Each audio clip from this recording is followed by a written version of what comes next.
em alguns lugares do mundo, não é? Trabalhando, plantando igrejas. Atualmente, começou em Lagoinha e atualmente está em Batista do Povo. Começou a plantar uma igreja agora, questão de 2 anos e meio atrás, não é? Ali no sul da capital. Como é que é o nome do bairro lá mesmo que você falou? Grajaú, não é? E é o líder, é o presidente, é o pastor do Conselho de Missões ali da Batista do Povo, e nós trouxemos ele para estar conosco aqui, falando aos nossos corações, não é, com a propriedade que convém ao Senhor e à igreja e a sabedoria que Deus deu para ele. Quantos de vocês recebem ele com muita alegria? Bem, como eu disse para você ontem, esse pessoal que está sorrindo aí, eles estão com muita alegria. Esses outros que deram com essa cara de chuva, assim, meio assim, eu não garanto nada daí, tá bom? Então, você é bem-vindo aqui entre nós, não é? Você vai levantar a sua mão agora e vai orar agora pela vida do pastor Carlos, por sua esposa, seus filhos, netos, seu ministério, aquilo que Deus confiou a ele. Você pode fazer isso? Então, abençoa a vida dele nessa hora. Pede para o Senhor continuar visitando o servo dele, dando forças para ele, e pede para Jesus falar com você agora. Você precisa continuar ouvindo o Senhor nessa hora.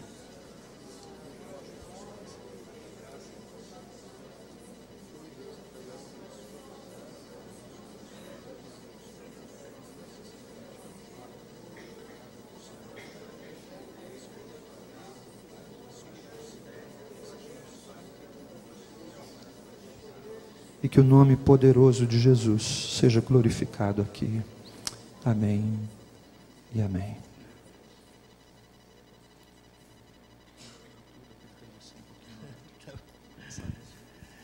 Graça e paz, queridos. Amém? Isso. Eu queria, em primeiro lugar, já agradecer o convite que me foi dado, foi feito, para estarmos aqui com vocês. É um privilégio muito grande. Eu não conhecia esta igreja, primeira vez que venho a esta igreja, apesar de conhecer Maringá, de passar por aqui.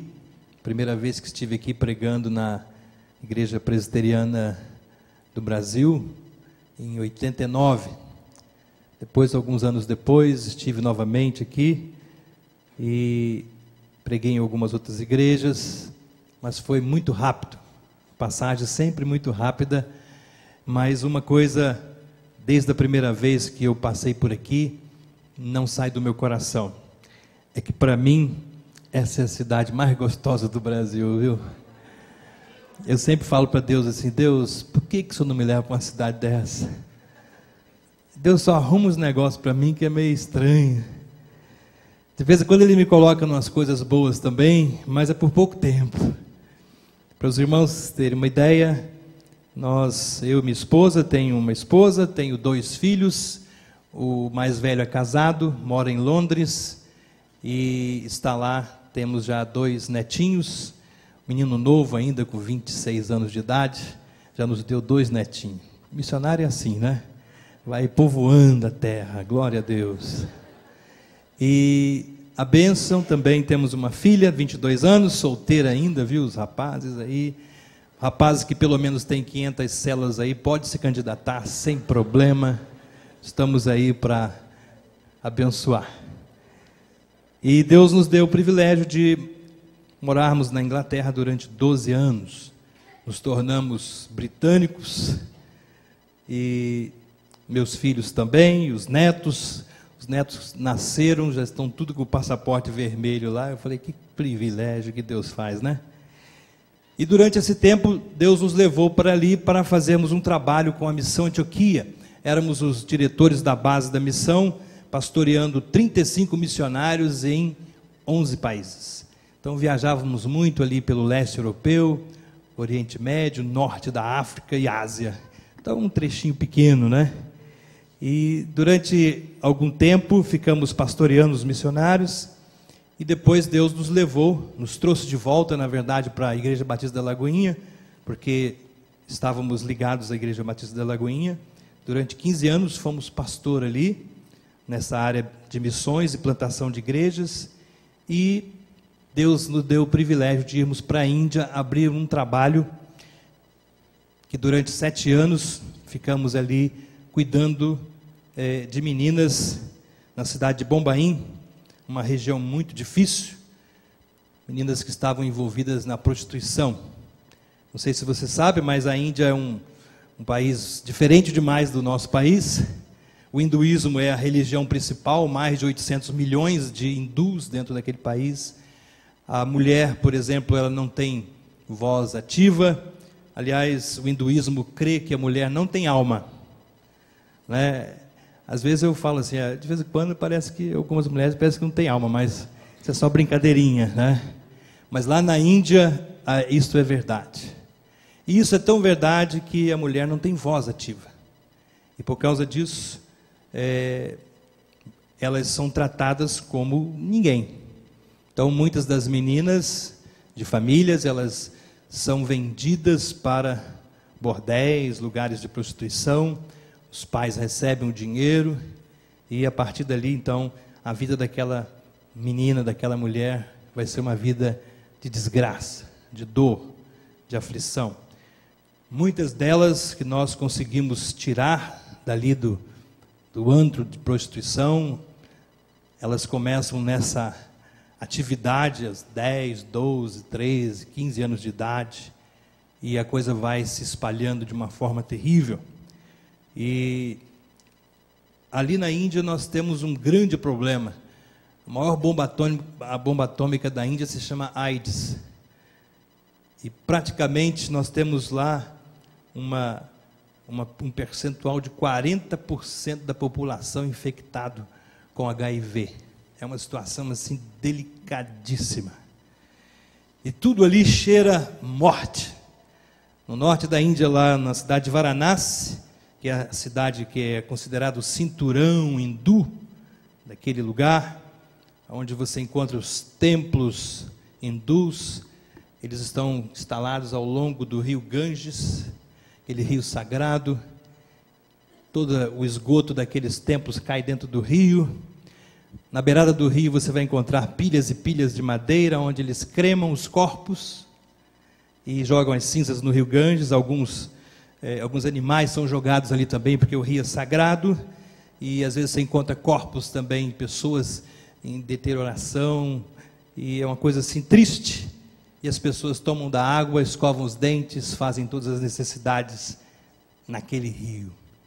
Aquele rio é sagrado.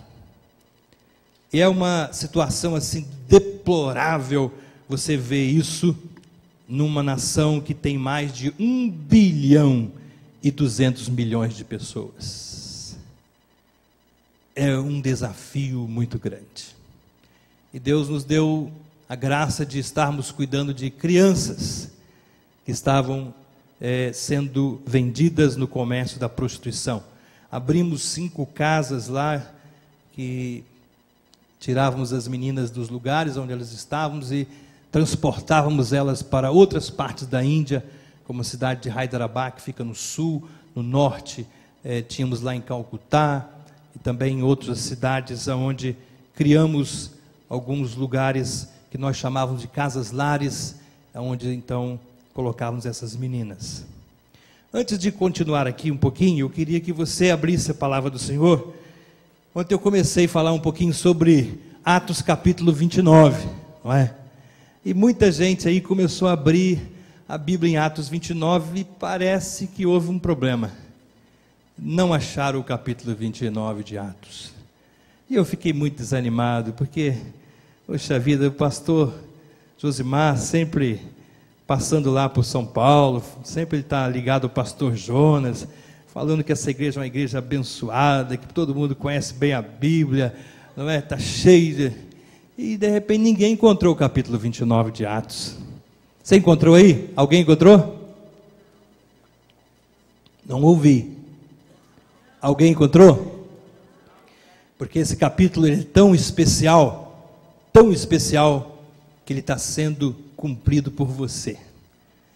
Aliás, você é o escritor desse capítulo. Olha para a pessoa que está do seu lado, diga para ela: você está escrevendo o capítulo 29 de Atos. Nós estamos escrevendo o capítulo 29 do livro de Atos. Esse capítulo é um capítulo muito tremendo. Deveria ser um capítulo muito lindo.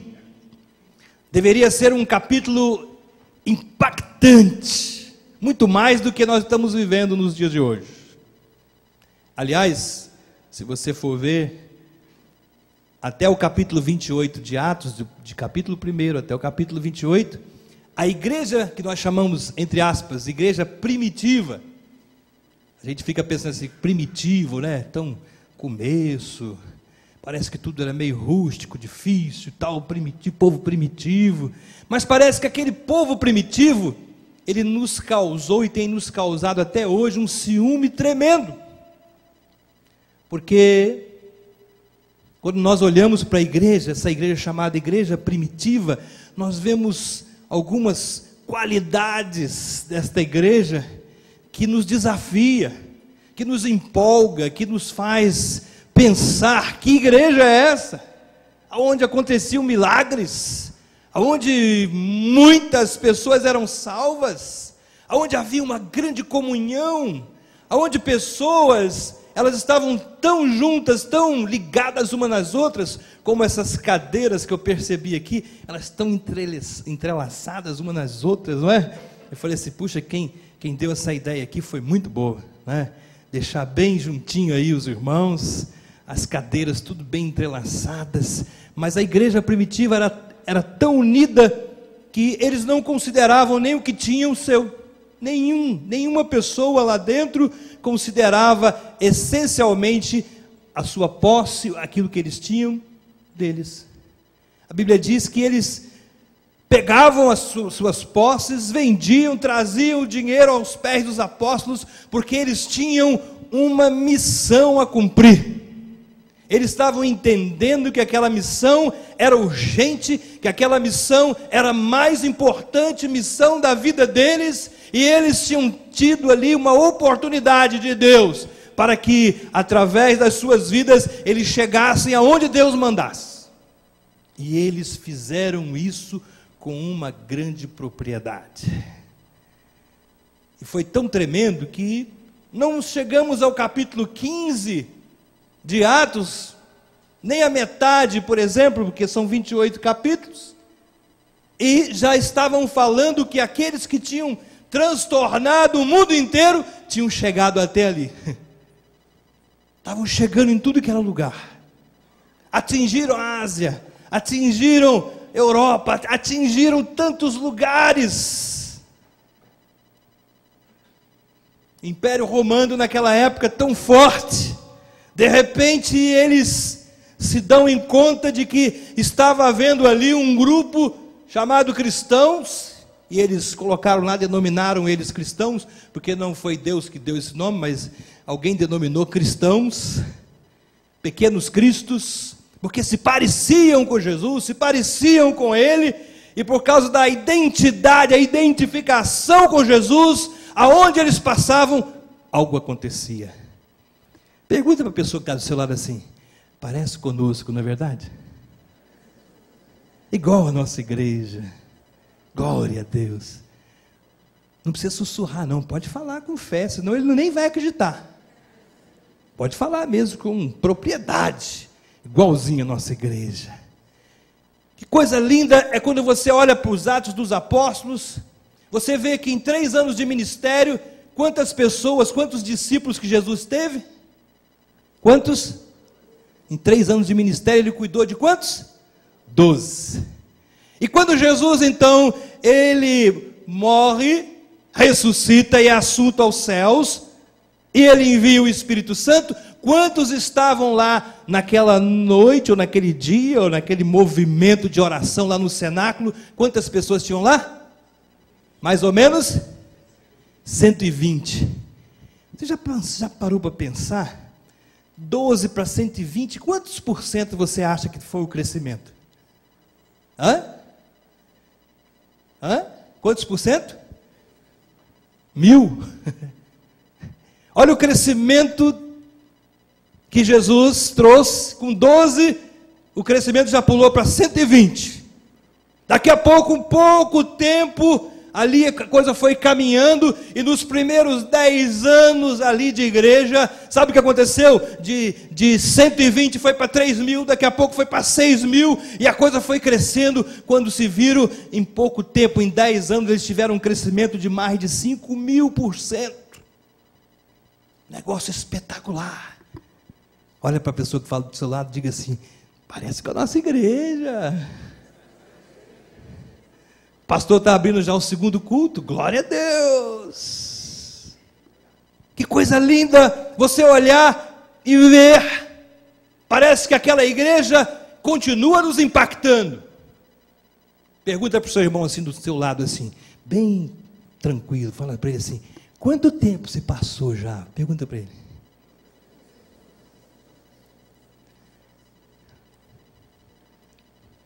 Nós estamos no ano de 2014. Parece que vivemos um saudosismo durante anos e anos, gerações e gerações, e nós estamos aqui cumprindo o capítulo 29 de Atos, ainda estamos olhando para trás e vendo que igreja, que período, que tempo, que glória, que bênção.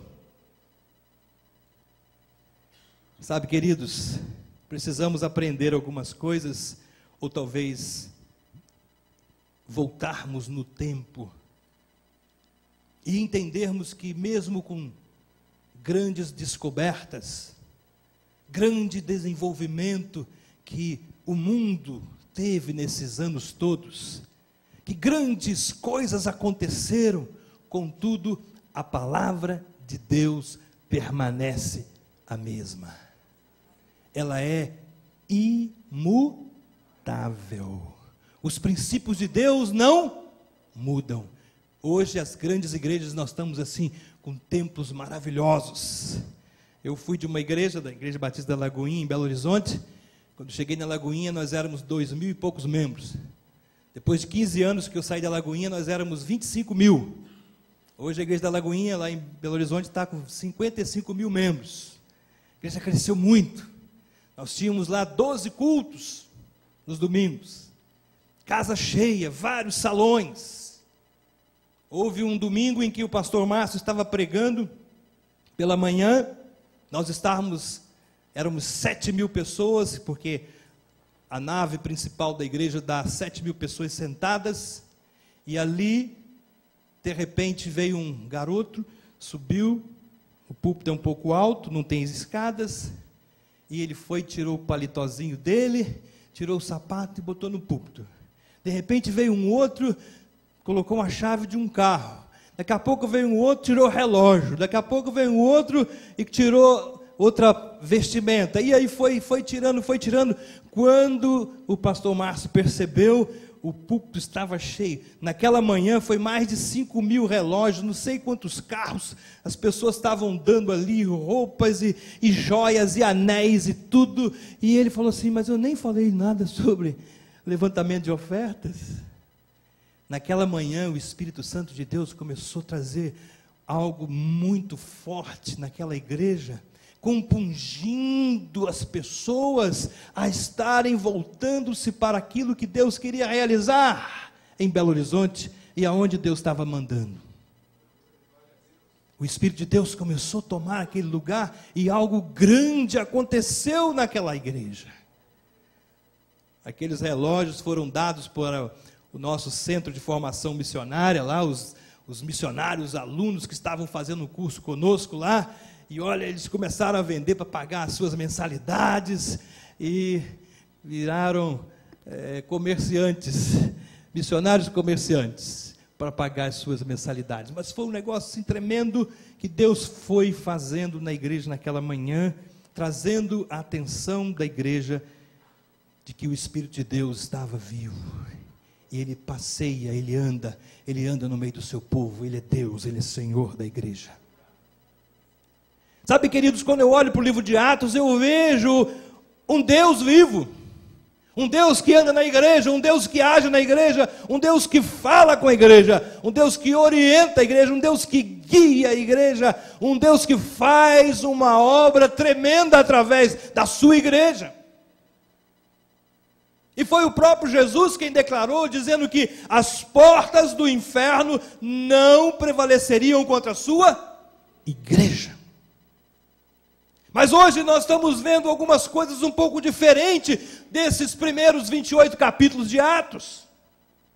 Parece que estamos escrevendo uma história nesse capítulo 29, que Deus tem nos dado a cumprir, fazer, criar o desfecho da igreja, o desfecho do plano de Deus para este mundo. E parece que nós não estamos conseguindo.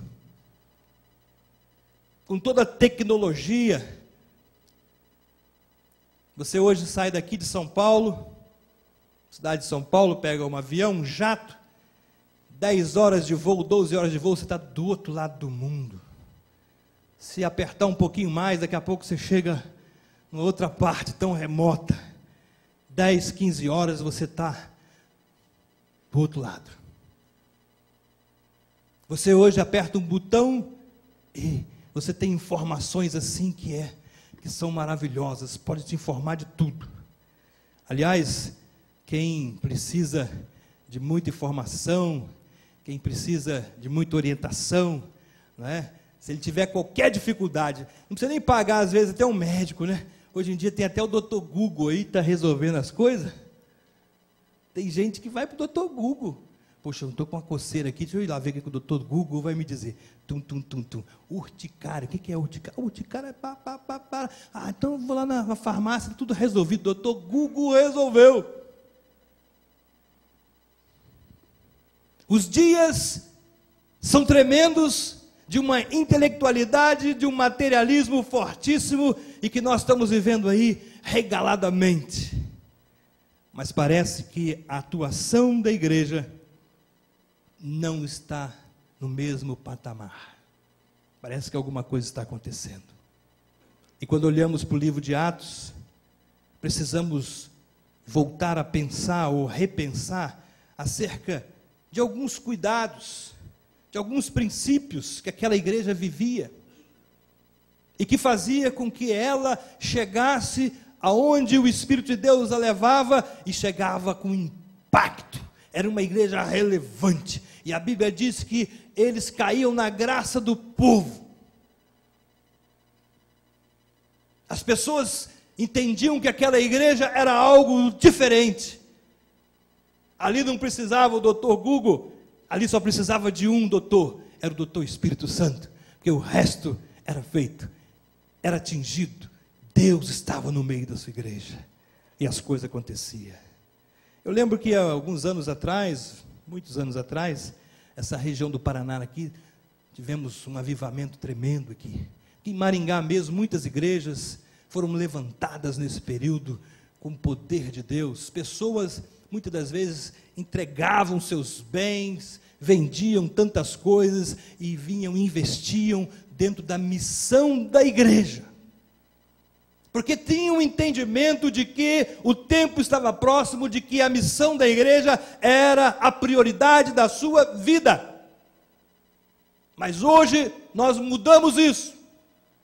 Nós hoje temos outras prioridades. Nós hoje temos carreira de sucesso. Nós hoje estamos preocupados com o nosso dinheiro, estamos preocupados onde nós vamos investir a nossa vida, a vida da nossa família, onde vamos nos plantar, aonde nós vamos conseguir melhor viver. É tão interessante que hoje nós deixamos que algo que se chama materialismo tomasse conta da nossa vida.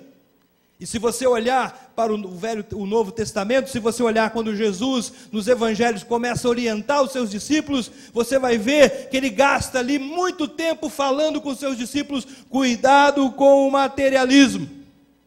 Aliás, ele diz que o próprio dinheiro tem um nome, é um Deus. Ele é mais do que uma moeda, ele é um espírito, ele é um Deus. E Jesus disse que ele controla. Jesus disse que ninguém pode amar ao quê? A dois senhores, amar a Deus e as riquezas. Ou seja, ele chama riquezas de um Deus, Mamon. E esse Deus controla.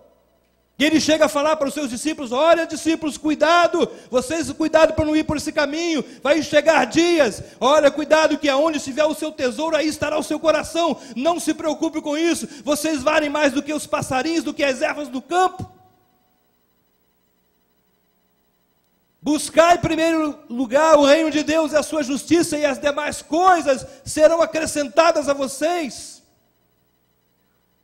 Ele chegou até a nos ensinar a orar, dizendo que: Pai, que estás nos céus, santificado seja o teu nome, venha a nós o teu reino, seja feita a tua vontade, assim na terra. O pão nosso de cada dia nos dá hoje. Parece que nós começamos, de uns anos para cá, esquecer esses princípios que o Senhor ensinou aos seus apóstolos, aos seus discípulos, e hoje uma igreja abastada, uma igreja grande, uma igreja que está aí no mundo, espalhada em tantos lugares, uma igreja que cresceu monetariamente, cresceu fisicamente, uma igreja que está aí com intelectualismo muito forte, mas uma igreja que não tem impacto na sociedade, porque deixou a presença do Senhor.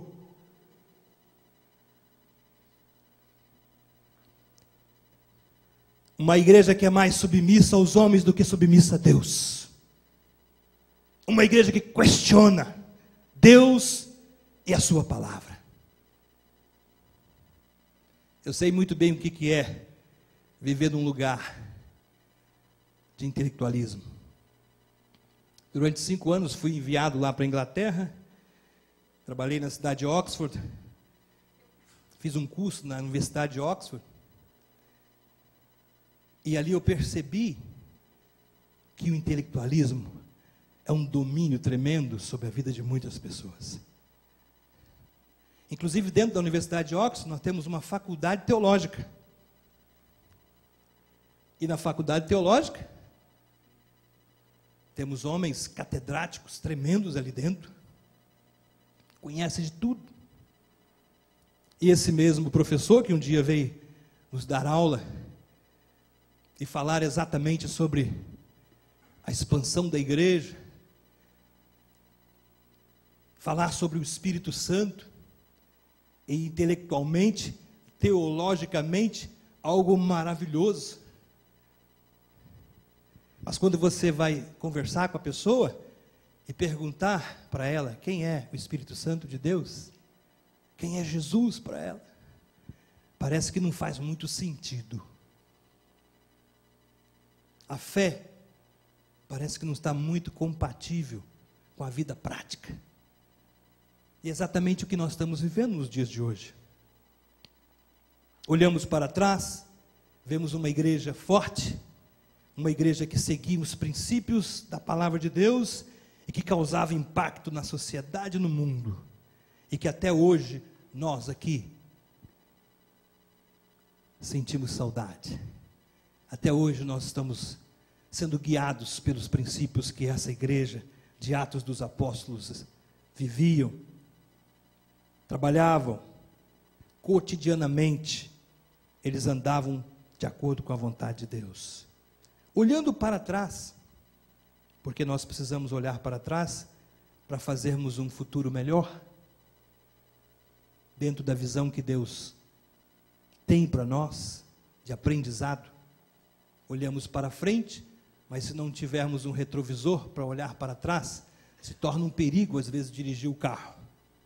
E os retrovisores nos dão um norte para onde nós devemos ir, e muitas das vezes nos salva de ataques por trás. Olhando para trás, vemos uma igreja completamente submissa ao Espírito Santo de Deus, mas uma igreja, como nós fizemos aqui ainda há pouco, era uma igreja que orava muito. Diga para o seu irmão: você está orando? Pergunta para ele: quanto tempo você ora? Quanto tempo nós oramos? Quanto tempo nós temos gastado em oração? Nós estamos cansados de dizer que a igreja é relevante, aleluia, vamos ter uma vigília, glória a Deus. Temos que atingir Maringá, Temos que conseguir chegar aonde o Espírito de Deus quer nos mover. Mas quanto tempo nós estamos pagando de preço diante de Deus, de oração, por essas vidas? Eu estou trabalhando ali no Grajaú. Quando eu cheguei no Grajaú, o pessoal lá da igreja falou assim: mas pastor, o senhor sai de Oxford, da Inglaterra, e vem para o Grajaú? Quem conhece o Grajaú, entende o que eu estou falando. Para você ter uma ideia, o Grajaú fica na zona sul de São Paulo. Aí quando fala zona sul, puxa, zona sul, negócio chique. Fica um pouquinho depois de Interlagos. Naquela região tem 2,5 milhões de pessoas. Um hospital público para atender 2,5 milhões de pessoas. O Hospital do Grajaú hoje atende 1.500 pessoas por dia. E só sobrevive porque o Hospital Sírio-Libanês investe. Ele subsidia financeiramente para ajudar aquele hospital, senão a população não ia ter nenhum atendimento público, médico. As famílias ali, você às vezes entra num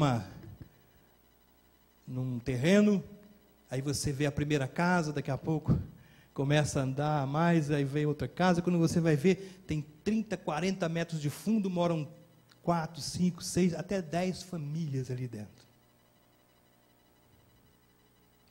Temos um projeto lá agora, trabalhando com menores de 5 a 17 anos, para cuidar dessas crianças, tirarem de dentro da favela, das ruas, as drogas, que é um lugar assustador.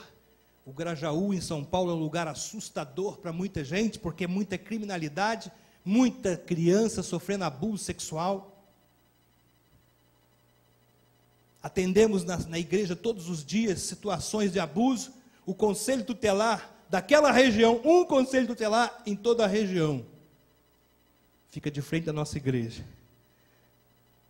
Aí Deus nos abençoou, um dos irmãos da igreja investiu, um empresário lá, glória a Deus pela vida dele, comprou o terreno do lado da igreja, e ali nós colocamos uma casa da família. E falamos lá para o pessoal do conselho tutelar: olha, problema aí, manda para cá. Então, as crianças, eu sei que vão chegar aqui, nós queremos atingir as famílias do Grajaú. Começamos a trabalhar, abrindo células, mas fazendo isso, tínhamos que alcançar pessoas, começamos a alcançar algumas.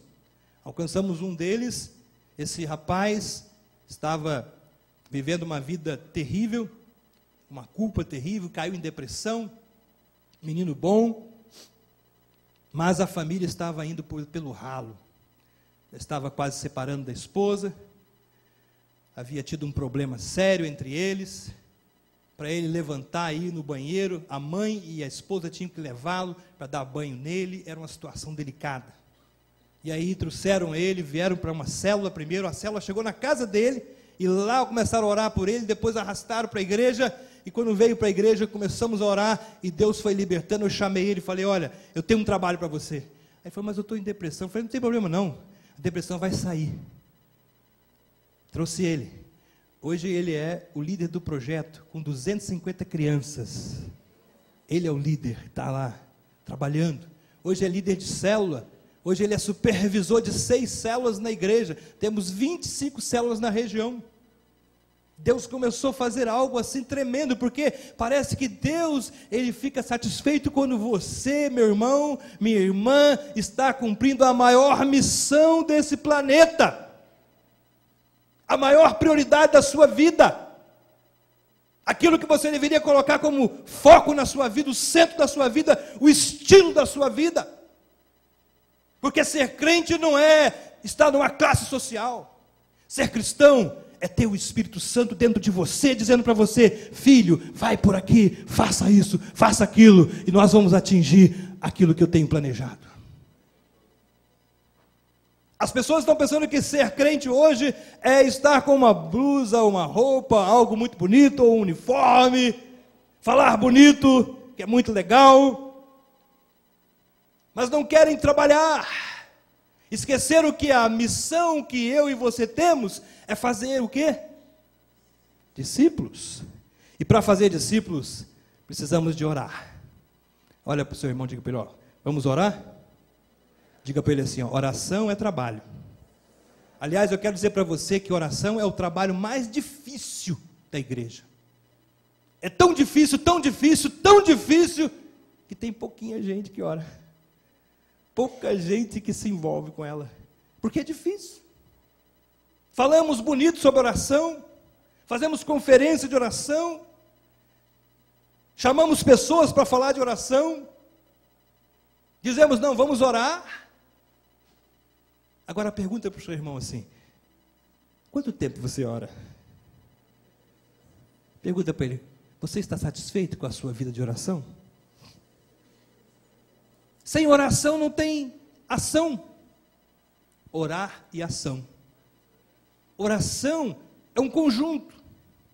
Quando nós nos submetemos ao Espírito de Deus, quando nós queremos realmente ver Deus atuar, nós precisamos clamar, precisamos orar, precisamos buscar a face dEle. Quanto mais nós oramos, Deus vai fazendo. Aliás, Ele nos disse que era muito importante rogar ao Senhor da Seara para quê?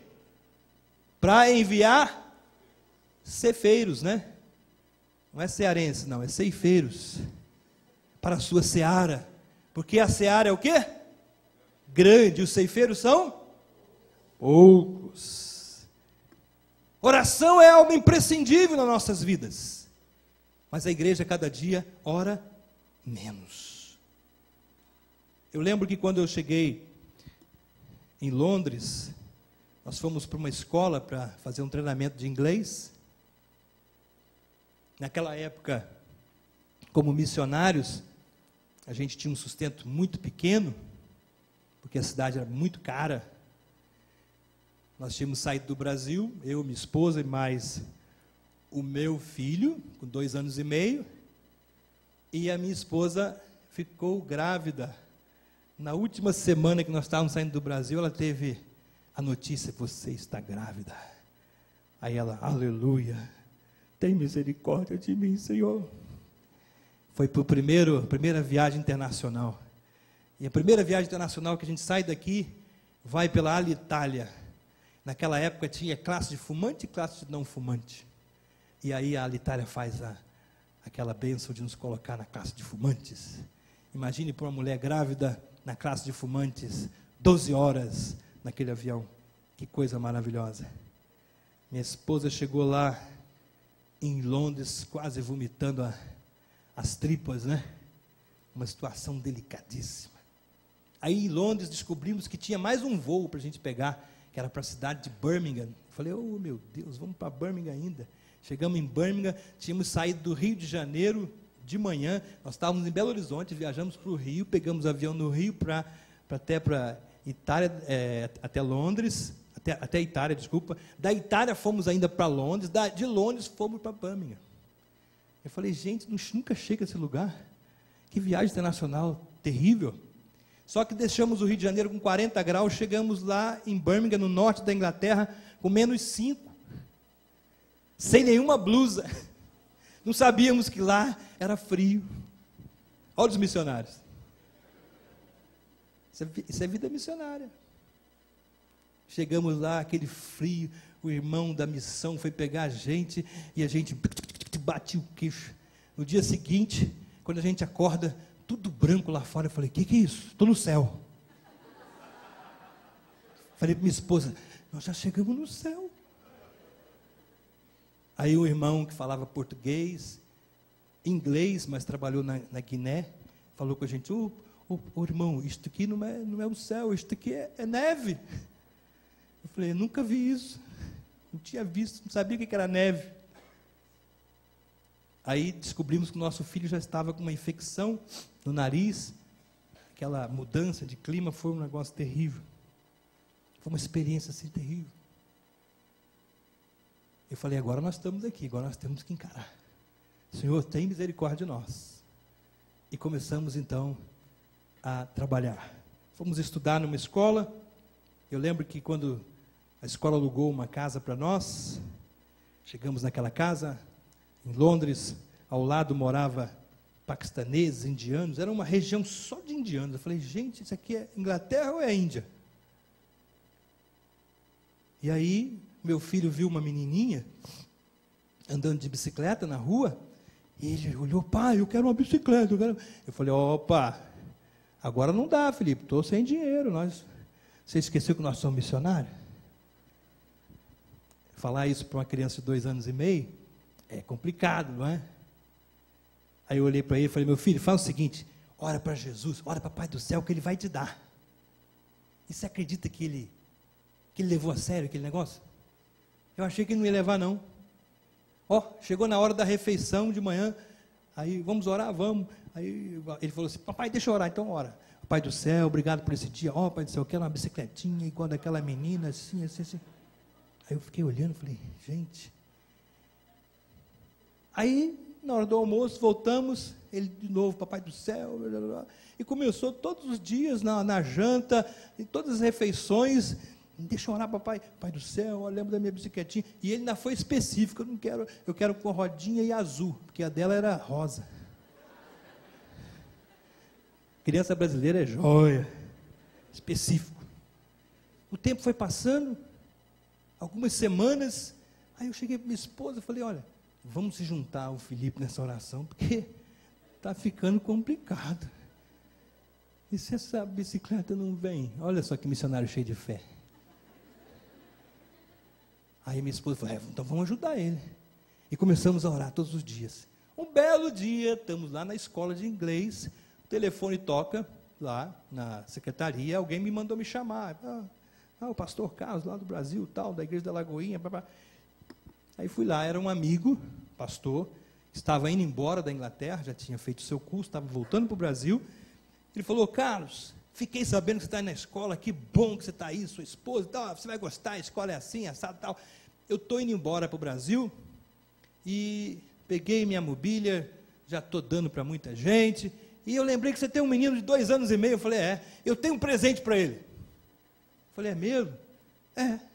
Eu vou passar daqui a pouco aí na escola e vou deixar. Tá bom. Aí, quando foi à tarde, nós estávamos chegando, eu e o Felipe, que eu tinha que levar ele para a escola comigo, ficava lá numa salinha com algumas pessoas, para que eu pudesse estudar, eu e minha esposa. Quando a gente está chegando assim, em frente à escola, aí tem uma van parada, aberta, e já tinham tirado lá a máquina de lavar, várias coisas, e lá dentro uma bicicleta. Quando o Felipe olhou e chegou e viu, pai, é minha bicicleta, e pulou lá em cima e pegou a bicicleta. Falei, meu filho, será que é sua mesmo? Pai, eu tenho certeza. E pulou lá e tal, e trouxe a bicicleta. Aí o irmão chegou, Carlos, quanto tempo? Falei, parece que, não sei se é o seu presente que você ia dar, mas parece que você vai ter que dar.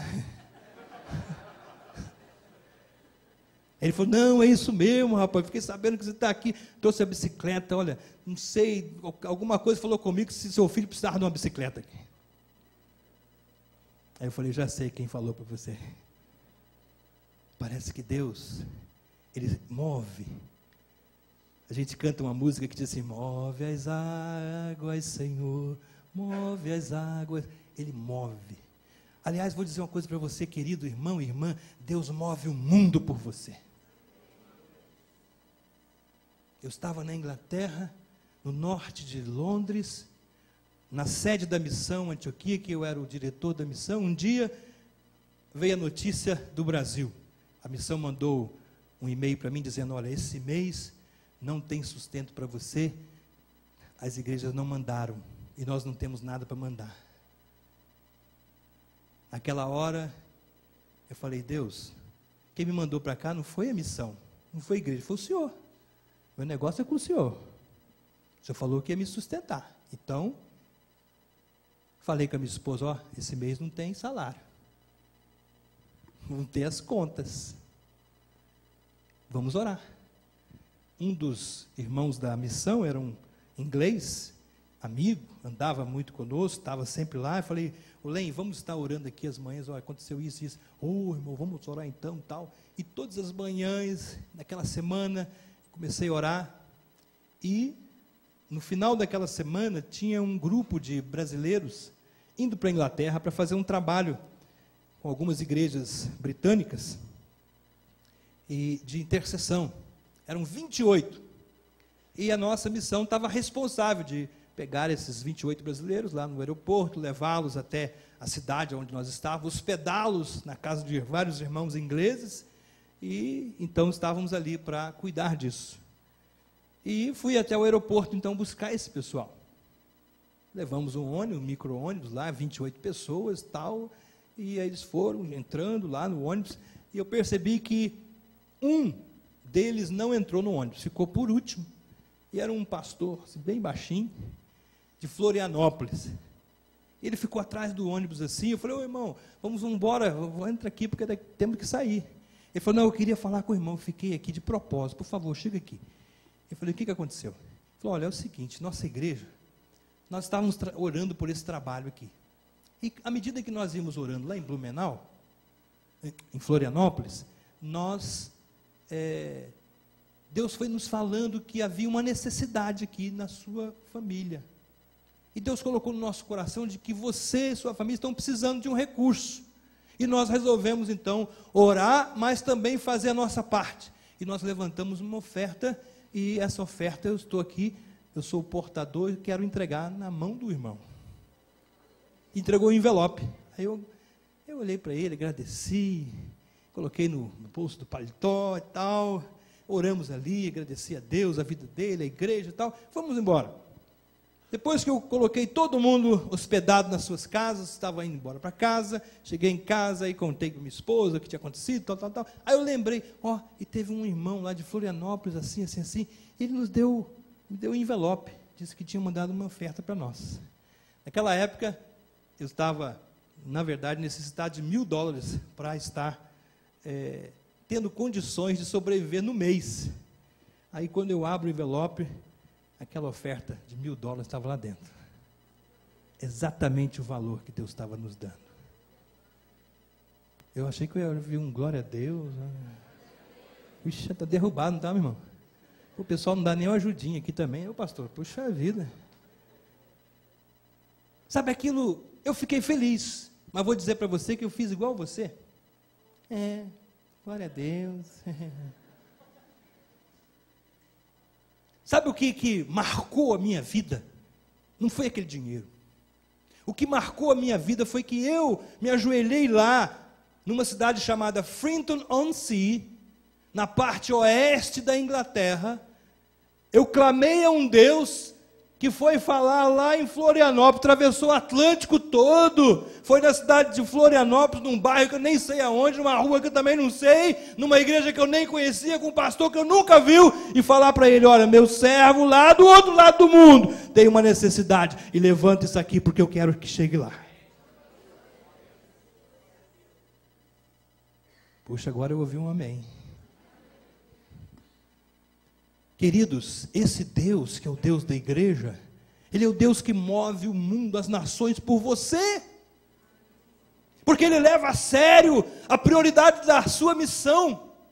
Ele está achando que Ele chamou você, Ele abençoou a sua vida, Ele curou você, Ele libertou você das trevas, do pecado. Ele está achando que você está levando a sério também com Ele, e parece que às vezes a coisa não engrena muito. Mas Ele está querendo que você leve a sério, porque se você ora, se você busca, se você coloca Ele em prioridade na sua vida, sabe o que Ele vai fazer? Ele vai fazer grandes coisas na sua vida. Por isso que nós olhamos às vezes os salmos e lemos ali, grandes coisas fez o Senhor, por nós estamos tristes. Tem alguém alegre aí? Então dá um sorriso aí para a pessoa que está do seu lado, pelo menos, né? Como diz o pastor, não fica com essa cara de chuva. Sabe, queridos, parece que esse Deus que é o Deus da igreja, Ele tem um compromisso seríssimo com essa missão. E Ele tem chamado uma igreja que leve a sério esse trabalho. E não somente a presença do Espírito está na igreja, não somente a oração intercessória, a busca por Ele é importante, mas também o estilo de vida na evangelização é importante. Vivemos fazendo conferências, reuniões e preparando estratégias, isso e aquilo outro para nós evangelizarmos, sendo que a igreja primitiva, aquela igreja do passado, eles não faziam nada disso. Eles não tinham reuniões de evangelização. A vida deles era a evangelização. Aonde eles chegavam, acontecia alguma coisa. Pessoas eram curadas, pregavam sobre Jesus. Você não ouviu ainda falar sobre o Espírito Santo? Não. Então, olha, receba agora. E orava e pum, o Espírito Santo descia.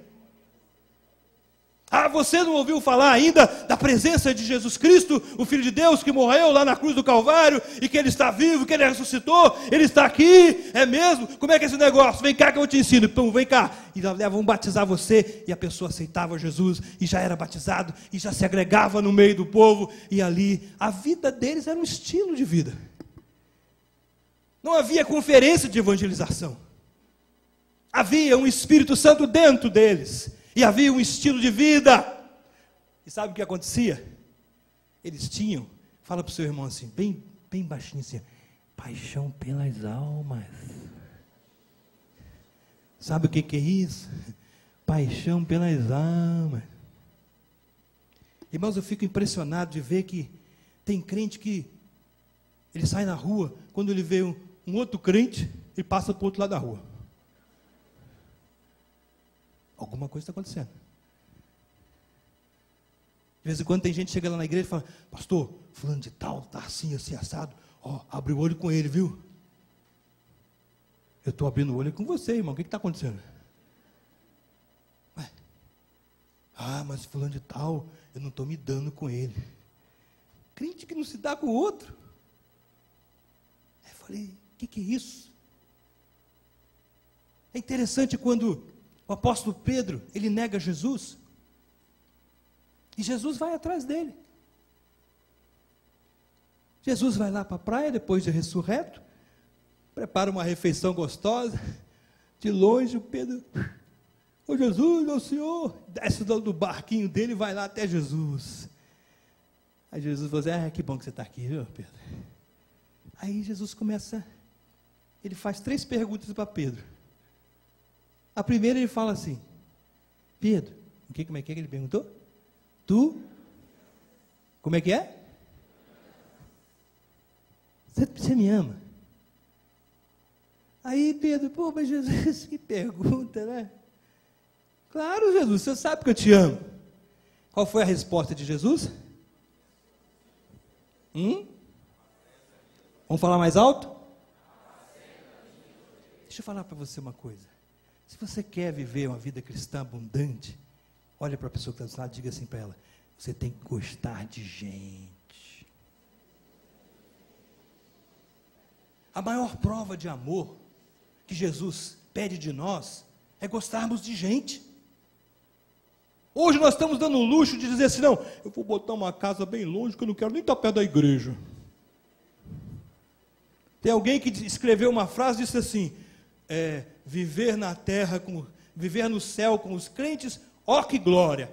Viver na terra com os crentes é outra história. É meio estranho. Queremos que Deus faça uma obra tremenda, salvar vidas, mas não temos paixão pelas almas. Aí chegamos na igreja, o pastor fala, queridos, vamos orar, vamos ter paixão, eu amo o Senhor, isso mesmo. Aí vai para casa, chega em casa, 1h da manhã o telefone toca. Aí, alô, quem está falando? Ô irmão, eu estou numa situação difícil aqui, pode me ajudar? Ô irmão, deixa para 8h da manhã, porque 1h da manhã não dá não, Não, graças a Deus que isso não acontece com vocês. Só acontece com outros.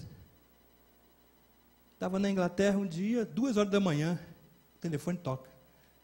Uma irmã da igreja, pastor! Eu falei, o quê? O que é isso? Pastor, vem rápido que vão matar meu marido, pastor, eles estão batendo meu marido, vem rápido. Eu falei, meu irmão, o que está acontecendo aí? O que está acontecendo aí? Chama a polícia. Na Inglaterra a polícia vem em 2 minutos. Não, pastor, o senhor tem que vir, Tá bom, irmão, eu estou botando a roupa. Lá vou eu. Quando eu chego lá, 3 vândalos passaram próximo à casa dela, estavam apedrejando o carro, o marido resolveu sair lá para tirar satisfação com os caras pegaram ele, quebraram a cabeça dele, estava lá com um rombo na cabeça, aí já tinha chegado já a ambulância, e ela lá desesperada, grávida, eles queriam bater nela também, foi uma confusão, eu fui lá para atender, aí aquela noite foi embora, passei a madrugada inteira com eles, fui para o hospital, ele foi lá, tomou ponto, fez o que tinha que fazer, aquela coisa toda e tal, depois foi embora para casa. Sabe, irmãos, o dia a dia nosso, ele é estressante, é verdade. Você tem muitos compromissos, eu sei disso, você tem trabalho, você tem escola, você tem faculdade, você tem tudo. Mas qual que é a prioridade da nossa vida? Será que nós estamos levando a sério a eternidade ou nós estamos de brincadeira com isso? Porque isso vai fazer toda a diferença nas nossas vidas e na vida de pessoas. Um tempo que muitas das vezes nós gastamos com pessoas vai determinar para onde elas vão chegar. Queremos ganhar o mundo, mas não queremos gastar tempo com ninguém. E as pessoas que estão ao nosso lado, nós não estamos nem aí. É possível estarmos reunidos e não unidos. É possível essas cadeiras estarem entrelaçadas, mas não ter a presença do Espírito se movendo entre nós. Não adianta nada. Isso é o espírito do mundo, que Jesus falou. Ele orando ao Pai, ele disse: eu não os peço que os tires do mundo, mas que os livre do mal. Esse espírito do mundo que não tem nada a ver comigo, não tem parte comigo. Os meus filhos, a minha igreja, o meu povo, aqueles que eu chamei para estarem próximos de mim, esses serão como eu sou. Esses renunciarão às suas vidas. Como ele mesmo disse, se alguém quiser vir após mim, faça o quê? Negue-se o quê? E faça o quê? Tome cada dia a sua cruz e... Mas nós queremos viver um evangelho sem cruz, sem morte. Queremos viver um evangelho de qualquer maneira, sem paixão pelas vidas, porque se nós não temos paixão pelas vidas, a salvação vai estar longe. Não adianta. Quando olhamos para a igreja de Atos, nós vemos uma igreja comprometida com essa visão de Deus, essa paixão, e eles eram o estilo de vida. Eles não faziam conferências de evangelização. Eles não traziam pastores para falar sobre evangelização. Pelo contrário, eles evangelizavam. Aonde eles passavam, eles compartilhavam a palavra. Uma igreja como a igreja de Atos, não somente evangeliza, ora, o Espírito Santo está dentro daquela igreja, mas é uma igreja também que está comprometida com o povo, uma igreja que discipulava.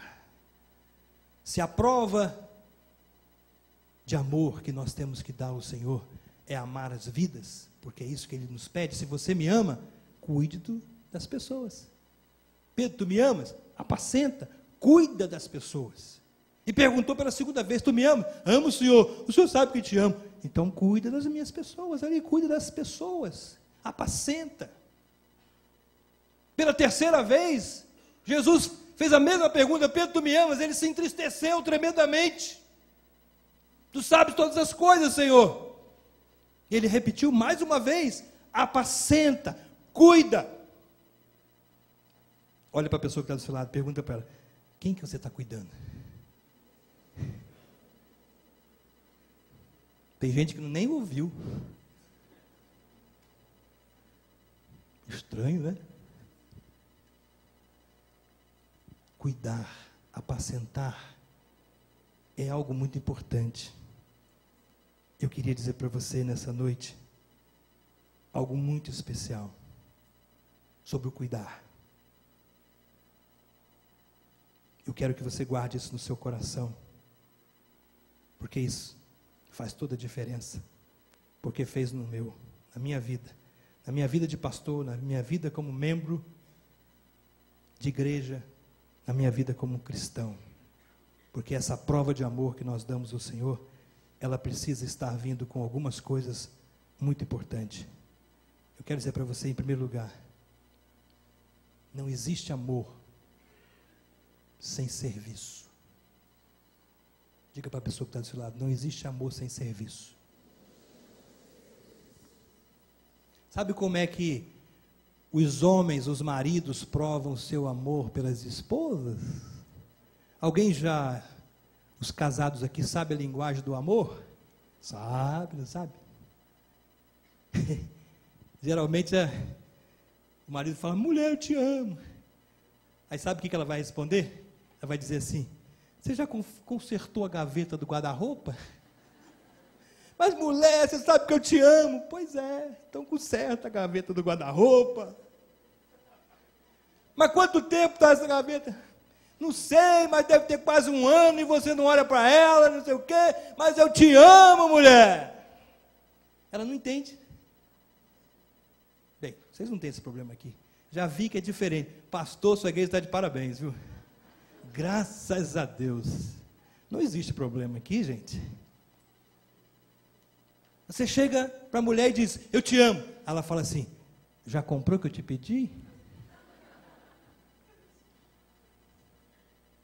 Ainda tem aquela pergunta fatídica. Que o marido fala, mulher, eu te amo apaixonadamente. Ela fala assim, você se lembra que dia é hoje? Aí ele, terça-feira, ué. Domingo? Responde com grande amor, apaixonado. A mulher, terça-feira, Alfredo. Que dia do mês, Alfredo? Dia tal. É dia tal. E você não se lembra, Alfredo? Aí o que ele vai dizer? Bem, é dia tal. O que é mesmo, hein? Aniversário do nosso casamento, Alfredo. Bem, isso não acontece com nenhum marido aqui, graças a Deus, tudo resolvido. Sabe, não adianta o marido ficar de blá, blá, blá, blá, blá, blá. A mulher quer ver prova de amor, e a maior prova de amor que a mulher quer ver do seu marido é o quê? Ação, serviço. Essa é a linguagem de amor de uma mulher. Eu estou errado, as mulheres aí? Hã? Tem alguém que falou aqui, fala Deus. O problema não é Deus falar, o problema é o marido escutar.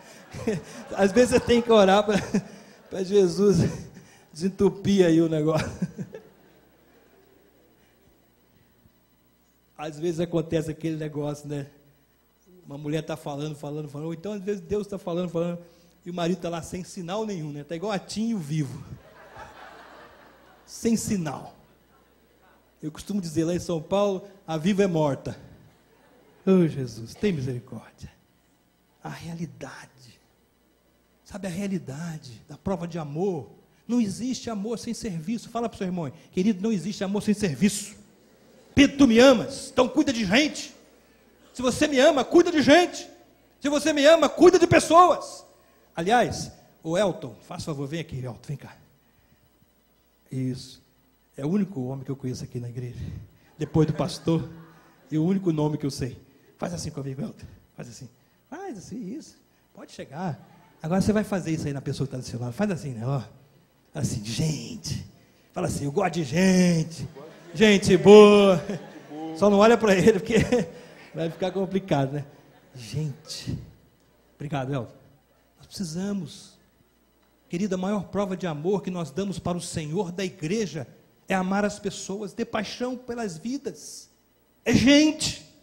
E o maior pecado humano que possa cometer contra Deus se chama egoísmo. Esse é o maior pecado que nós podemos conceber contra Deus. Aliás, o Evangelho diz assim, quando eu tive fome, me deste do quê? Quando eu tive sede, me deste de... Quando eu estava nu, e quando eu estava preso, parece que esse Deus, ele está preocupado com a sua socialização, parece que ele está preocupado em ver você numa comunidade, parece que ele tem preocupação de ver você cuidado. O Evangelho, meus irmãos, não é a igreja não é o Evangelho. O Evangelho é uma pessoa chamada Jesus Cristo. Ele é um Filho de Deus. Ele é Deus. E se nós vivermos esse Evangelho, a igreja será diferente, a igreja será impactada e as nações da terra serão impactadas. Deus irá fazer grandes coisas, mas se nós virarmos as costas para o Evangelho, se nós não queremos orar e buscar o Evangelho para viver em essência na nossa vida, acabou. Não serve para nada.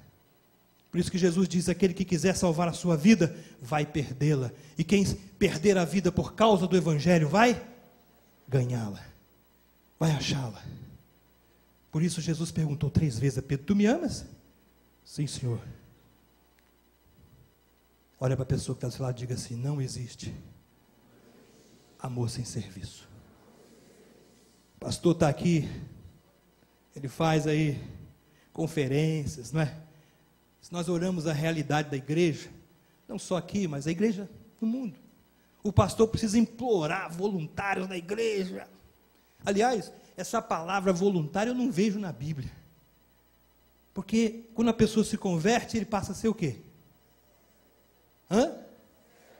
Servo. Meio estranha essa palavra, não? Mas e servo é voluntário? Alguém já viu o servo voluntário aí? Opa, senhor, estou me voluntariando hoje para o trabalho, hein? Alguém já viu servo voluntário aí? Eu acho que servo é servo. Ele tem que fazer o quê? Ele tem escolha? Tem hora de trabalho? Se o senhor fala: eu quero você agora, aí você fala o quê? Senhor, mas eu sou voluntário. Então você não é servo, não serve para nada. Ou é servo, pelo menos eu acho que eu sou servo. Você é servo? Pergunta para ele que está do seu lado aí: você é servo? Servo ou serve ou não serve. A realidade da igreja parece que não é isso. Nós vemos aí cartazes sendo feitos, um marketing tremendo, conferência, pastor tem que ficar dando tapinha nas costas: irmão, não esquece de amanhã, hein? Nós vamos estar juntos lá e tal, oração e tal, isso e aquilo outro, não deixa de vir no ensaio, hein? Do louvor, e tem que ser feito um marketing tremendo para os servos ser voluntários. É engraçado isso. Parece que nós estamos mudando as coisas. Pastor, se prepara, ora, busca Deus, clama por você, está ali todos os dias gastando tempo da vida dele, cumprindo o chamado de Deus, porque Deus trouxe você para você fazer o trabalho. Aí você fala assim: pastor, hoje não dá não, hein? E o Brasil vai jogar. E sexta-feira agora, não tem jeito. Vai colocar reunião de oração naquele horário lá não.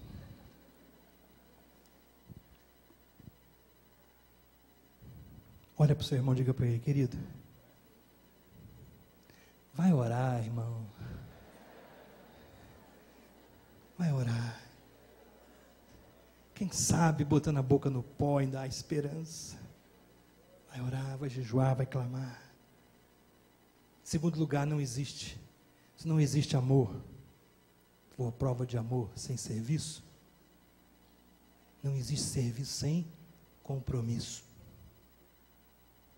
Fala para o seu irmão: não existe serviço não, hein? Sem compromisso, não dá. Você costuma chegar no trabalho a hora que você quer? Alguém chega? Na faculdade a hora que quer? Na escola a hora que quer? E por que na igreja é diferente? Porque você é voluntário, não é servo. Na igreja chegou a hora que eu quero. Vou chegar durante o louvor, que é melhor. Está muito cheio lá. Não dá nem mais para ir naquela igreja, porque não tem nem estacionamento mais para mim. Então Deus não me quer mais lá. Pronto. Quantas vezes? Um dia eu estava na Inglaterra, sentado na cadeira. Aí veio uma senhora, parou na minha frente. A senhora meio gordinha assim. Me encarou assim. Eu olhei para ela: good morning, how are you today? E tal. Aí ela, eu fiquei assim e falei: Conversei com ela, ela não respondeu. Eu falei, gente, a mulher está endemoniada. Era uma igreja batista tradicional. Eu falei, se eu orar aqui vai ser um escândalo. Senhor, o que eu faço? Aí veio um diácono. Oh, irmão, não. É porque ela senta aqui há 29 anos. Eu falei, 29? Caramba, 29 anos aqui nessa mesma cadeira. E do jeito que ela é fortinha, a cadeira ainda resistiu isso tudo. Ah, Senhor, Tu és bom mesmo. Milagre só Deus que faz. 29 anos naquela cadeira. Só ela podia sentar ali. Ela não sentava em lugar nenhum da igreja, a não ser naquela cadeira. E quem sentasse ali, ela encarava mesmo. Querido, serviço tem que ter compromisso. Precisamos de mais gente. Jesus falou, rogai ao Senhor da seara que envie ceifeiros para a seara. Pergunta para a pessoa que está dizendo, você está orando por ceifeiros? Se você vive na visão celular aí, a visão celular exige de nós compromisso. Sério. Tem gente que não abre a casa dele para Deus de jeito nenhum, mas abre para o diabo. Abre para outras coisas. Abre para a televisão. Abre para os filmes pornográficos.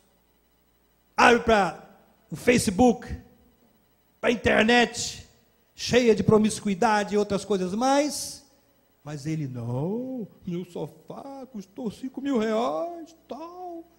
O irmão, na última vez que veio aqui, pisou no barro lá, estava chovendo, foi um negócio terrível.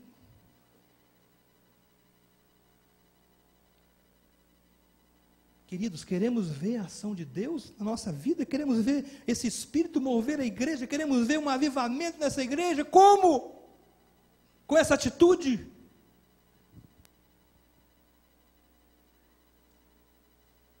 Se não existe amor sem compromisso, eu posso dizer para você também que não existe compromisso sem renúncia. Se estamos aliançados, compromissados com esse Senhor, eu posso dizer para você, com todas as letras, vai te custar. E aquilo que o pastor falou aqui, vamos levantar esse ano, nós temos que levantar uma oferta boa para missões. Vai nos custar. Jesus estava querendo dizer para Pedro, Pedro, amar custa. Custa. Não existe compromisso, Pedro, comigo, se você não quer renunciar, Pedro. Renuncia a carne, renuncia os seus desejos, renuncia você mesmo. Se não houver renúncia, não há como eu fazer uma grande obra na sua vida, e através da sua vida, você vai ficar para trás. Aquele jovem rico, era um jovem que cumpria todos os mandamentos. Jesus falou para ele, mas uma coisa só te falta. Ele falou, desde a minha infância que eu não mato, não roubo, não adultero, não falo mal de ninguém, Ele cumpria todos os mandamentos, ou seja, moralmente era um jovem correto. Podemos dizer até entre aspas, um crente. Tem um crente hoje que não faz o que ele faz. Muitos crentes aí que estão adulterando, fazendo tantas outras coisas. Aquele homem não fazia isso, aquele jovem rico.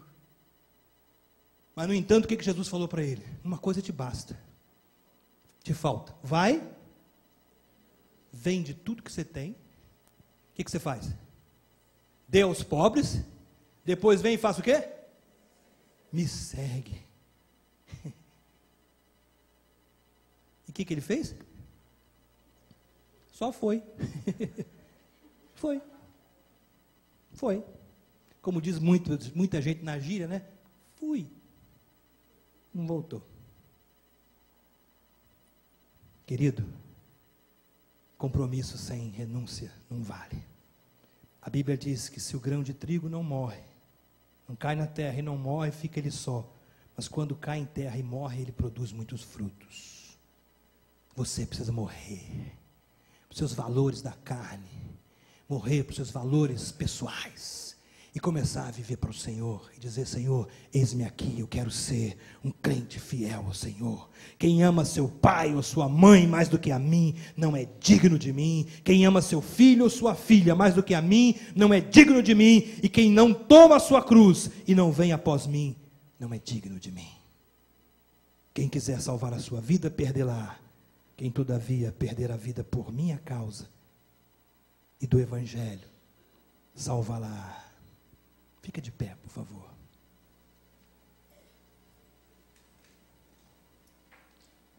Você está disposto nessa noite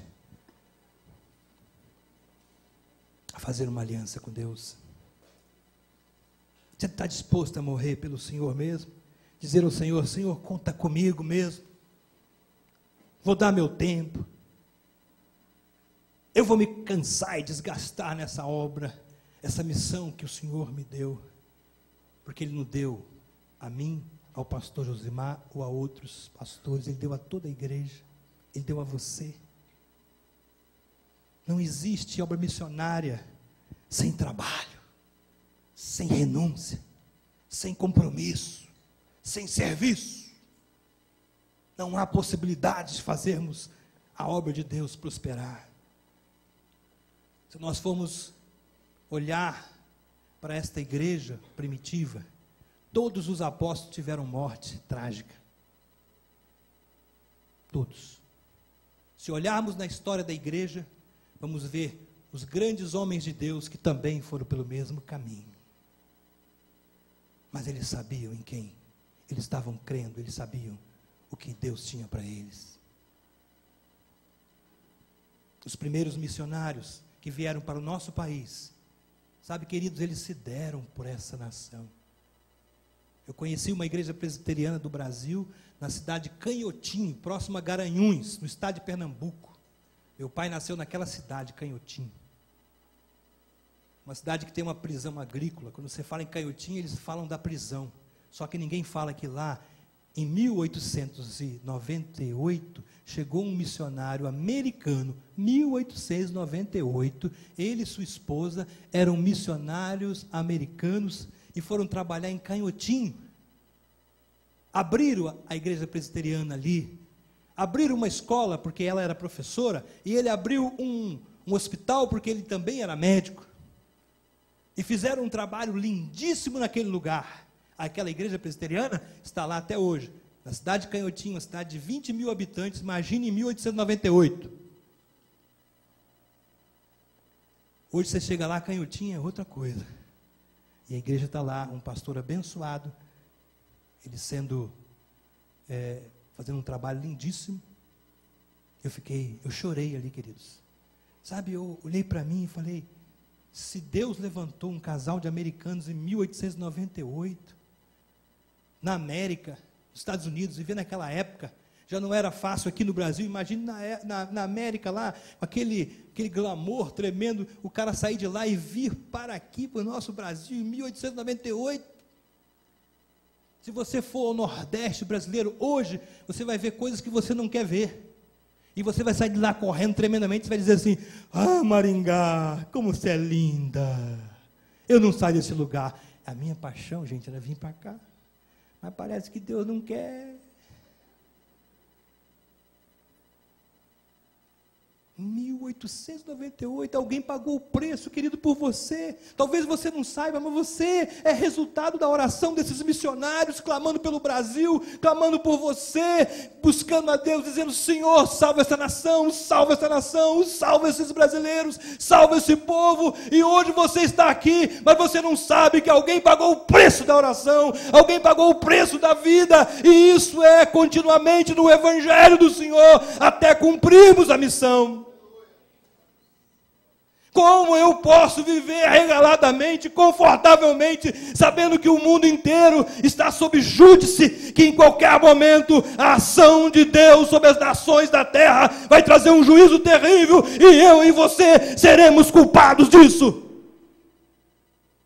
Precisamos levar a sério as coisas do Senhor. Precisamos clamar a Deus, precisamos colocar a boca no pó e dizer, Senhor, faça de mim o que tu queres, mas me faça cumprir a tua vontade. Não adianta ficarmos dando tapinha nas costas, paz, amor. Aliás, não é nem mais paz, amor, é só paz, né? Porque amor já não está existindo mesmo. Não, desculpa. Estamos falando de amor só de boca para fora. Vemos o irmão passar no nosso próximo de nós não ajudamos, não fazemos nada, deixamos para lá. Aliás, temos pessoas que estão aí na cidade, às vezes com necessidades, e nós também não enxergamos. Não sabemos que do outro lado de Maringá tem um bairro lá, criminalidade, dificuldade. Não, mas Deus me colocou aqui nesse bairro aqui, esse aqui é melhor, é mais chique, é melhor, não tem problema. Por que eu vou fazer lá? Esse aquele bairro, se morrer para lá, eu não tenho parte com ninguém ali. Não me interessa. Não faz parte da minha vida social aquilo lá. Esse é o tipo de igreja que nós estamos vivendo hoje. Essa é a atitude que o Senhor quer quebrar nas nossas vidas, começando a partir dessa noite. Feche os seus olhos. Feche os seus olhos. Eu quero falar algo para você nessa noite muito sério. Eu sei que o meu tempo já acabou. Eu sei que depois vai ficar difícil até o pastor Josimar me convidar de novo. Que vou falar, olha, não convida mais daquele pastor não, pastor. Ele fala demais, mas eu geralmente sou assim. Eu venho pregar numa igreja, pode ser a última vez. Mas eu não quero te constranger, mas também não quero deixar de entregar a palavra que Deus colocou no meu coração, pela sua vida. Vou dizer a você que você é importantíssimo no reino de Deus. Deus te ama apaixonadamente. Ele provou seu amor por você. A Bíblia diz, Romanos capítulo 5, versículo 8, mas Deus prova o seu amor por nós, em que Cristo Jesus morreu por nós, sendo nós ainda pecadores. Ele morreu por você e por mim. Não importou o seu pecado para Ele, não importou a feiura do pecado, não importou o egoísmo, o orgulho, não importou o ciúme, não importou nada disso. Ele morreu por você, Ele se entregou por você, Ele se deu por você. Ele foi até a cruz, Ele foi escárnio para o mundo inteiro, Ele se tornou moído pelas nossas iniquidades. Ele quis se entregar e ser o escárnio da humanidade, para que você hoje fosse livre, para que você hoje pudesse adorar o Deus verdadeiro, você hoje ter um coração aberto e dizer assim, Deus está na minha vida, e experimentar a paz que só Ele pode dar. Ele disse, deixo-vos a paz, a minha paz vos dou, não como o mundo a dá, mas eu dou uma paz que ninguém pode te dar. A paz de Cristo excede todo entendimento. A Bíblia diz que a paz de Cristo guarda os nossos corações. A paz de Cristo é tudo na nossa vida. E essa paz, ela está em nós, enquanto nós estamos fazendo a vontade dEle, vivendo para Ele. E Ele quer isso de você. Com seus olhos fechados, Deus quer fazer aqui nessa noite um desafio a você. Está na hora de você tomar uma decisão e dizer, Pai, eu vou fazer uma aliança contigo nessa noite. Essa noite eu vou entregar tudo que tenho. Quem sabe você que veio visitar a igreja, eu não sei, talvez você ainda não é um crente, talvez você ainda não experimentou essa graça de Deus tremenda. Eu quero dizer para você que a melhor coisa na vida é ser cristão, é ser crente, crente em Jesus, conhecer o Evangelho da paz, da alegria, o Evangelho da vida. E se você nessa noite está aqui e ainda não conhece esse Evangelho da vida, e você quer ter essa vida em Cristo, aonde você está, levanta a sua mão, eu quero orar por você. Se você quiser esse Evangelho, você não é um cristão ainda, não é um crente, você não é crente ainda, só quem não é crente, só quem não frequenta nenhuma igreja evangélica, se você quer nessa noite, pode levantar bem alto. Deus te abençoe, Deus te abençoe, Deus te abençoe, Deus te abençoe. Você que levantou lá em cima, eu queria que você viesse aqui na frente rapidinho, peça licença por favor a essa pessoa que está do seu lado aí, peça licença para ela, por favor, venha aqui na frente. Vocês que levantaram a mão, por favor, venha rápido aqui, ajudem essas pessoas que levantaram a mão, que estão perto de você, a chegar até aqui. Eu gostaria de orar por você aqui, abençoar a sua vida, sem nenhum constrangimento. Nós estamos em família, isso aqui é uma família, família de Deus. Então você que levantou sua mão, saia daí por favor, chega aqui à frente, e quem está próximo, Não fica com aquele acanhamento, não. Seja um missionário. O pastor falou aqui, ó, você é um missionário. Então, você que está do lado da pessoa, traz ela para receber oração. Começamos agora. Eu falei com você que é hoje que nós estamos começando. Deus quer fazer algo novo e grande. O projeto que o pastor tem aqui para essa igreja, que Deus tem colocado no coração dele, é algo tremendo, grande, mas ele precisa que você esteja disposto a fazer isso. E começa com a salvação de vidas. Vidas, vidas, vidas, vidas. O maior milagre do ser humano não é a cura do câncer, não é a cura dessas doenças fatais, terríveis, é a mudança, a transformação de uma vida. E só o Espírito Santo pode fazer isso. Só o Espírito pode fazer isso. Transformar a vida. Vocês são preciosas aos olhos de Deus. Eu quero dizer para vocês que vocês são bem-vindas. Não existe melhor coisa na vida do que aceitar Jesus. A senhora quer fazer isso essa noite? Entregar a sua vida a Jesus? Quer? Você também?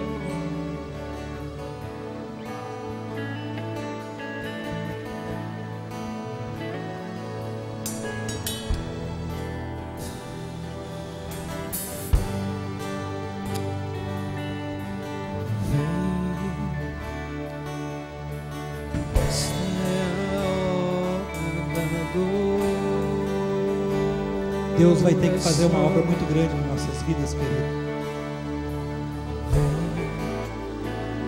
Se nós não conseguimos nos quebrantar quando vidas são entregues ao Senhor, Deus vai ter que trabalhar. Não é mais apenas com palavras, vai ter que usar às vezes uma britadeira no nosso coração para quebrar aquele pedregulho que está no nosso coração. Nosso coração precisa estar cheio de devoção, de alegria, paixão pelas almas. Eu queria duas irmãs aqui na frente, rapidinho, em 30 segundos. 1, 2, 3, 4, 5, 6, 7, 8, 9, 10. Isso. Abraça essas pessoas. Igreja é para demonstrar amor. Igreja é para abraçar, para acolher. Igreja que não acolhe, ela não é igreja. Porque Deus acolheu você no tempo da sua necessidade, da sua dor. Ele te acolheu, Ele abriu os braços para você. E por que você não abre os braços para aqueles que Ele está trazendo? Igreja é onde você entra e as pessoas têm que estar cheias do Espírito e dizer assim: querido, você é muito bem-vindo. Não te vi aqui ainda não. Você está visitando? Quem é você? Posso te ajudar? Estou aqui para te servir. Isso é igreja. Isso é o povo de Deus. Talvez você diga: mas pastor, isso não é a nossa cultura, não é o nosso costume. Não eram também dos judeus. Só que a Bíblia, ela é uma contracultura. Deus não está nem aí para a cultura do mundo. Ele está aí para a cultura dele. Ele tem uma cultura para nós, para você e para mim. Dizer para você que se você ousar a viver na cultura dele, sabe o que vai acontecer? As pessoas vão ficar apaixonadas. Elas vão ficar salvas com você.